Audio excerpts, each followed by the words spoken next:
كلنا عارفين إن المنصورة عاصمة الطب والجمال في مصر، ولكن عمرك سألت نفسك ليه المنصورة اتسمت بالاسم ده؟ قبل ما أقول لك ليه المنصورة اتسمت بالاسم ده، حابب أقول لك حاجة صغيرة كده. أنت دايما بتقولها، أنت دايما بتقول إن المنصورة محافظة. المنصورة مش محافظة ولا حاجة، المنصورة هي مدينة وعاصمة محافظة الدقهلية. والله الراجل ده بيتكلم كلام زي الفل.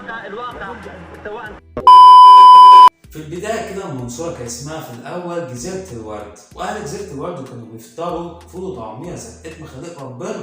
بس لويس التاسع ما عجبوش الحال ده، وقرر إنه يأكل المصريين وقتها كروسو ومعاه آيس كاتين عند ستاربكس. بس المصريين ما عجبهمش الحال ده، إزاي يا عم الحاج أنت عايز تعمل كده؟ لويس التاسع نزل وهو معاه أصلا ناس مالهمش أي 30 لازمة، اسمهم الحملة الصليبية السابعة على مصر. بس المصريين يسكتوا؟ لا، الفول والطعمية يكسبوا يا باشا. بعد كده أسروا لويس التاسع في دار ابن لقمان ومعاه الحملة الصليبية السبعة ومعاهم الحملة الفرنسية.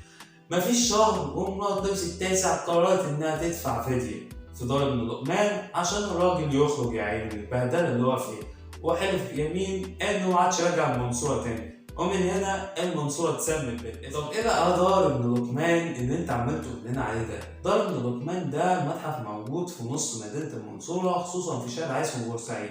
بيضم لك شوية حاجات كده من وقت الحرب اللي كانت حاصلة ما بين لويس التاسع وأهالي جزيرة الورد. في لوحات بقى بتعبر عن الفدية اللي اتدفعت من مرات لويس التاسع عشان تحرر لويس التاسع من الأسر، وكمان تمثال كده لويس التاسع بيوريك إنه كان مقصور، وشوية بقى ايه حاجات جميلة جدا كده من لويس التاسع المفروض كان بيعملها، والمصريين خلصوا عليها الحمد لله. بس يا سيدي دي القصة كلها حوالين ليه المنصورة اتسمت بالاسم ده. مبقاش تستغرب كتير ولاش تقول إن المنصورة محافظة، المنصورة مجرد مدينة وهي عاصمة محافظة الدقهلية.